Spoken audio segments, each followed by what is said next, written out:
હે લાવ, તડકો કેટલો પડે હે? 7મા માળેથી ચણાના લોટનો ઘા કર્યો હોય ને તો નીચે ગાંઠિયા થઈને પડે ને એટલો તડકો પડે.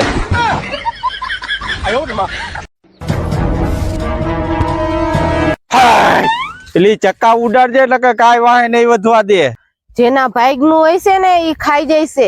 હવે આટલું ભાગમાં વૈધું છે ને ઈ નહીં રહેવા દે, ડોબા જેવી. માણાની કિંમત ક્યારે થાય? માણસની કિંમત રહીને ઈ 2 જ વખત સાચી થાય. ક્યારે ક્યારે થાય? એક તો માણસની ગરજ હોય ને ત્યારે, અને બીજું ઈ ગેરહાજર હોય ને ત્યારે. તમારી વાત રહી ને ઈ 100% સાચી. એલી એક વાત કહું તને, કે આ બોલો ને. મને બાજરામાં ગરમી બહુ થાય છે હો. ગરમી તો અમને થાય પણ ઘરનો બાજરો હે તો કેવું કોને? આના કરતા તો કામે વહી જવું સારું. કામની ગગી થતી સાનમુનો કામ કરવા માંડે, કામ ચોર.